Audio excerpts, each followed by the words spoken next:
Good morning, class 7th. Dear students, welcome back in your computer online class. Dear students, as you all know that your last session is completed, that means your class 6 is completed and you enter in your class 7. जैसा कि आपने class 6 complete कर लिया है और अब आप class 7 में न्यू सेशन स्टार्ट करने जा रहे हैं। तो न्यू सेशन यानी दैट मीन्स 2021-22 का जो हमारा सेशन है वो अब स्टार्ट हो रहा है। और जैसा कि कंप्यूटर जो है मैं आपको टीच करूंगा, आप सभी लोग जानते हो। My name is Rakesh Singh, I am your computer teacher and अभी आप लोगों ने जो क्लास 6 में डिफरेंट चैप्टर्स आप लोगों ने पढ़ा, I hope all you understand very well all the these topics. Okay, तो जैसा कि क्लास 6 में हम लोगों ने डिफरेंट टॉपिक्स के बारे में पढ़ा, तो सबसे पहले जो हमारा पहला जो टॉपिक था क्लास 6 में, तो पहला था कंप्यूटर लैंग्वेजेस। ठीक है, तो क्लास 6 में जो कंप्यूटर में हमने सबसे पहला चैप्टर पढ़ा था वो है computer languages.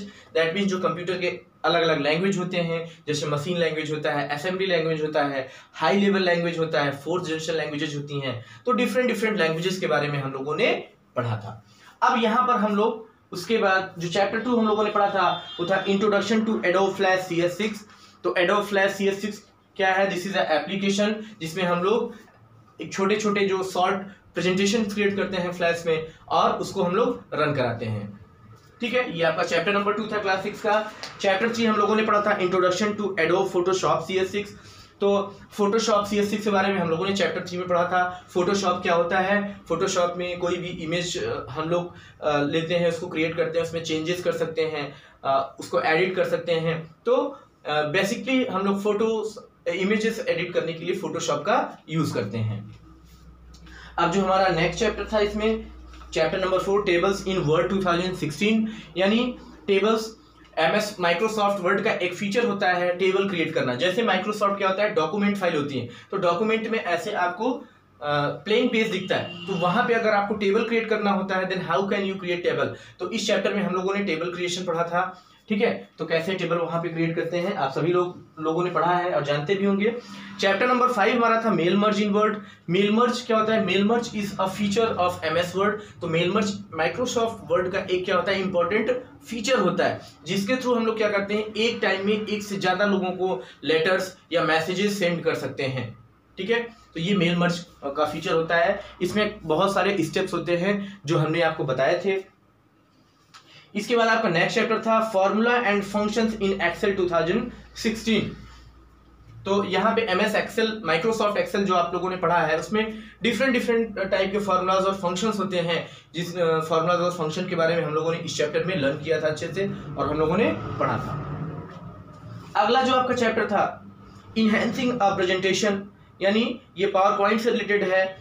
Enhancing a presentation यानी जो प्रेजेंटेशन हम लोग क्रिएट करते हैं उसको इनहैंस करना, उसमें और एक्स्ट्रा फीचर्स ऐड करना।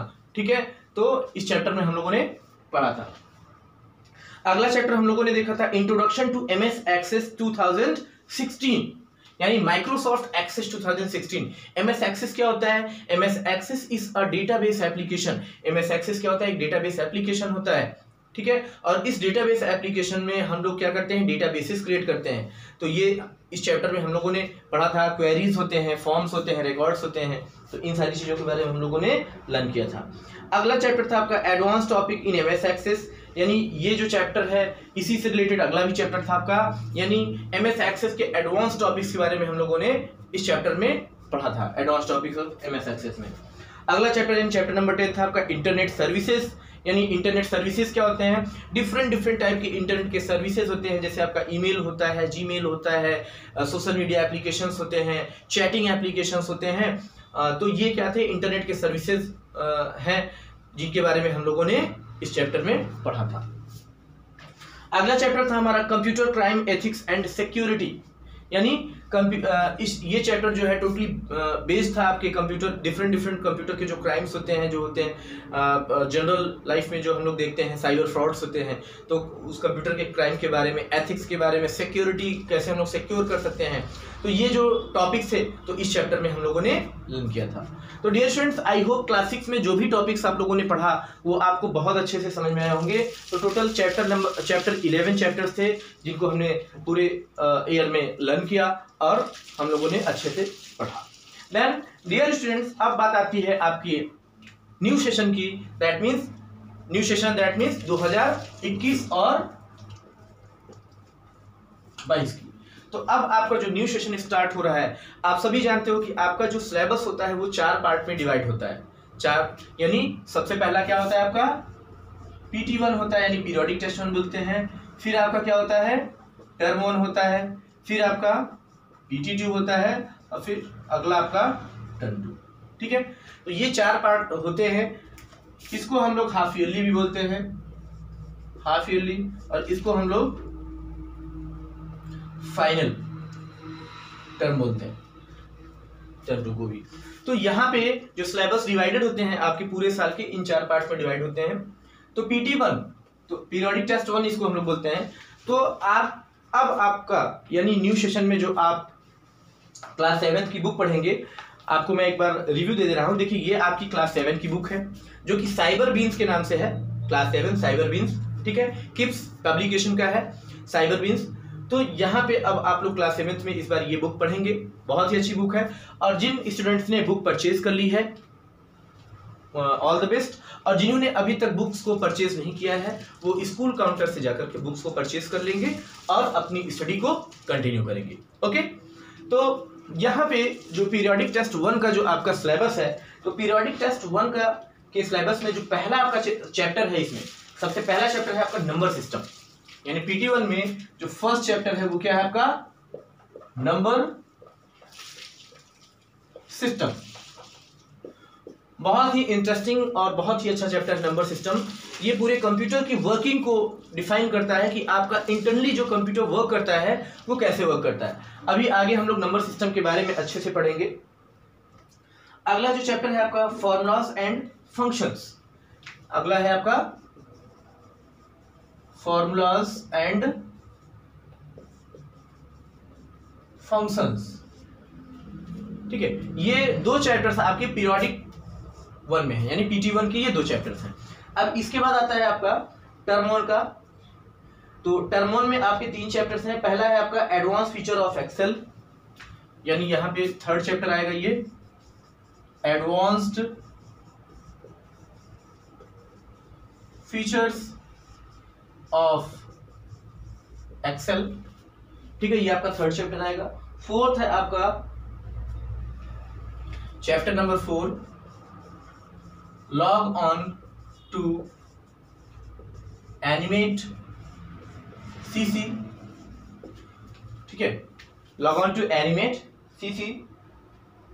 और अगला चैप्टर है आपका इसमें वर्किंग विथ लेयर्स। ठीक है, तो ये आप चैप्टर्स अभी ये आप पीरियोडिक टेस्ट 1 में 2 चैप्टर्स पढ़ेंगे, और टर्म 1 में आप ये 3 चैप्टर यानी चैप्टर नंबर 3, 4 एंड 5 पढ़ेंगे। Understand all. इसके बाद आपका आता है इसी तरह PT2 और टर्म 2। सिलेबस आपको आपके क्लास टीचर के द्वारा ग्रुप में सेंड कर दिया जाएगा और आप उसको मार्क कर लीजिएगा। सब लोग बुक परचेज कर लेंगे। बुक परचेज करने के बाद सिलेबस आप मार्क कर लेंगे। तो इसी तरह से आपके PT2 और टर्म 2 के भी सिलेबस हैं। यहाँ पर हम ये देखेंगे कि PT1 और टर्म 1 सबसे पहले हमारा जो फोकस हुआ वो कहाँ पे होगा, पीरियोडिक टेस्ट 1 यानी PT1 पे होगा, और इसके बाद आपका फिर टर्म 1 होगा। तो PT1 का जैसा कि पहला चैप्टर हमने आपको बताया कि सबसे पहला चैप्टर है आपका नंबर सिस्टम। तो नंबर सिस्टम के बारे में हमने आपको बताया कि बहुत ही इंटरेस्टिंग ये चैप्टर है, और इसमें हम लोग डिफरेंट नंबर सिस्टम्स के बारे में पढ़ते हैं। तो नंबर सिस्टम में यहाँ पर हम लोग there are 4 types of number system, आप लोग सभी लोग जानते होंगे। तो सबसे पहला जो होता है आपका यहाँ पे कौन सा होता है, डेसिमल नंबर सिस्टम होता है, डेसिमल नंबर सिस्टम। उसके बाद यहाँ पे होता है आपका बाइनरी नंबर सिस्टम होता है, और बाइनरी के बाद थर्ड आपका होता है ऑक्टल नंबर सिस्टम, और ऑक्टल के बाद आपका आता है हेक्साडेसिमल नंबर सिस्टम। तो यहाँ पे decimal number system, then binary number system, then octal number system and hexadecimal number system. तो डेसिमल सबसे पहले तो हम लोग ये जानेंगे कि व्हाट इज नंबर सिस्टम। तो नंबर सिस्टम क्या होता है? तो number system is a way to represent the different type of numbers. तो नंबर सिस्टम एक वे होता है, एक तरीका होता है नंबर्स को रिप्रेजेंट करने का। जैसे हम लोग डेली लाइफ में यानी जनरल लाइफ में हम लोग नंबर्स को यूज करते हैं, तो किसको हम लोग यूज करते हैं? Decimal number system. इसका रेंज जो होता है 0 to 9 होता है और बेस इसका क्या होता है? 10 होता है, क्योंकि डेसिमल है दैट मीन 10। तो जो भी हम लोग नेचुरल नंबर्स यूज करते हैं जैसे 0 1 2 3 4 5 6 7 8, this is what? This is decimal number system. तो इसका जो रेंज होता है वो क्या होता है? 0 to 9 का रेंज होता है, बेस इसका 10 होता है। इसके बाद ही आपका बाइनरी नंबर सिस्टम होता है। इसमें सिर्फ 2 नंबर्स यूज होते हैं। कौन कौन से? सिर्फ 0 और 1 यूज होते हैं और इसका बेस क्या होता है? 2 होता है बाइनरी का। ठीक है, तो जैसा कि आप लैंग्वेज जब पढ़ेंगे तो वहां पे मशीन लैंग्वेज होता है, तो मशीन लैंग्वेज में सिर्फ 0 और 1 ही यूज होता है। ऑक्टल नंबर सिस्टम, इसमें आपका 0 to 8 नंबर्स यूज होते हैं। इसका जो बेस होता है वो क्या होता है? 8 होता है, सॉरी 0 to 7 नंबर्स यूज होते हैं और बेस कितना होता है? 8 होता है। तो हेक्साडेसिमल में क्या होता है? इसमें 0 to 15 इसका रेंज होता है और इसका बेस जो होता है वो कितना होता है? 16। ठीक है, तो इन सारी चीजों को आपको ध्यान में रखना है। और इसके बाद हम लोग जब चैप्टर्स को पढ़ेंगे और नंबर को कन्वर्जन करेंगे, नंबर्स कैसे इसमें ब्रेक होते हैं, कैसे मल्टीप्लिकेशन होता है, कैसे ऐड होता है, वो सारी चीजें मैं आपको नेक्स्ट क्लासेस में बताऊंगा।